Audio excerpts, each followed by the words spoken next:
കോട്ടയം വടവാതൂരിലെ പഴയ മാലിന്യ ശേഖരണ കേന്ദ്രത്തിലെ മാലിന്യം പൂർണ്ണമായും നീക്കി കൺവെൻഷൻ സെന്റർ നിർമ്മിക്കാൻ പദ്ധതിയുമായി കോട്ടയം നഗരസഭ. BOT വ്യവസ്ഥയിൽ കൺവെൻഷൻ സെന്റർ നിർമ്മിക്കാനാണ് നഗരസഭ ലക്ഷ്യമിടുന്നത്. ഇവിടുത്തെ മാലിന്യക്കുന്നുകൾ നീക്കുന്നതിനുള്ള ബയോ മൈനിംഗ് 60% പൂർത്തിയായി. ഒരു കാലത്ത് കോട്ടയം നഗരസഭയുടെ മാലിന്യ നിക്ഷേപ കേന്ദ്രമായിരുന്നു വിജയപുരം പഞ്ചായത്ത് പരിധിയിലെ വടവാതൂരിലുള്ള ഈ ഭൂമി. ഇവിടെ നിന്നുള്ള മാലിന്യങ്ങൾ സമീപത്തെ ജലസ്രോതസ്സുകളിൽ വരെ കലർന്നു തുടങ്ങിയതോടെ പ്രദേശവാസികൾ ആക്ഷൻ കൗൺസിൽ രൂപീകരിച്ച് സമരം നടത്തുകയും കോടതി ഉത്തരവിനെ തുടർന്ന് ഡംപിംഗ് യാർഡ് അടച്ചുപൂട്ടുകയും ചെയ്തു.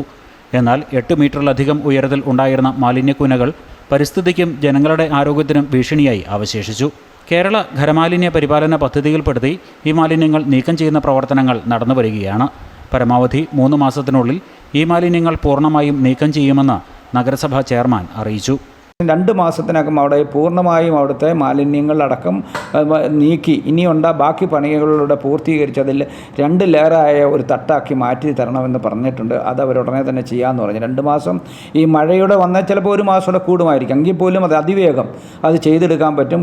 10 ഏക്കറോളം ഭൂമിയാണ് ഇവിടെ നഗരസഭയ്ക്ക് സ്വന്തമായി ഉള്ളത്.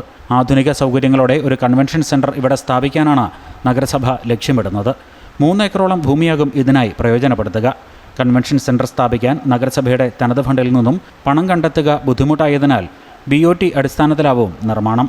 വലിയ പ്രോഗ്രാമുകൾ നടത്താൻ ഒരു കൺവെൻഷൻ സെൻറ്ററിൻ്റെ കുറവ് കോട്ടയംകാർ അനുഭവിക്കുക. ആ അനുഭവത്തിൻ്റെ വെളിച്ചത്തിൽ അവിടെ 9 ഏക്കറിനകത്ത് ഒരു പകുതിയിൽ കൂടുതൽ വരുന്ന സ്ഥലം ഒരു കൺവെൻഷൻ സെൻറ്ററിന് വേണ്ടി രൂപപ്പെടുത്തണമെന്ന് ഞങ്ങൾ ബഡ്ജറ്റിൽ സൂചിപ്പിച്ചിട്ടുണ്ട്. അതിൻ്റെ ഭാഗമായി ഇന്ന് അവിടെ നീക്കപ്പെട്ട മാലിന്യങ്ങളടക്കം ഒഴിവായത് ലാൻഡ് ഫില്ലിംഗ് നടത്തിയതടക്കമുള്ളിടത്തേക്ക് ഒരു വലിയ രീതിയിലേക്ക് ഒരു കൺവെൻഷൻ സെൻറ്ററിന് രൂപം കൊടുക്കാനാണ് നഗരസഭ തുടക്കത്തിൽ ആരംഭിക്കുന്നത്. അപ്പോൾ അങ്ങനെ വരുമ്പോൾ ഒരു 4.5 ഏക്കറിൻ്റെ സ്ഥലത്തിനകത്ത് ഒരു കൺവെൻഷൻ സെൻറ്റർ വന്നാൽ ആവശ്യത്തിന് വാഹനങ്ങൾ പാർക്ക് ചെയ്യാൻ പറ്റുന്ന തരത്തിലേക്കുള്ള സാഹചര്യം ഉണ്ടാകും. 15 വർഷത്തിന് ശേഷമാവും നഗരസഭയ്ക്ക് കൺവെൻഷൻ സെൻറ്ററിൽ നിന്നും വരുമാനം ലഭിക്കുക. പിന്നീട് നഗരസഭയുടെ തനത് വരുമാനം വർദ്ധിപ്പിക്കുന്ന പദ്ധതിയായി ഇത് മാറും. ഈ വർഷം തന്നെ നിർമ്മാണ പ്രവർത്തനങ്ങൾക്ക് തുടക്കം കുറിക്കാൻ കഴിയുമെന്നാണ് പ്രതീക്ഷിക്കുന്നത്. അമൃത ന്യൂസ്, കോട്ടയം.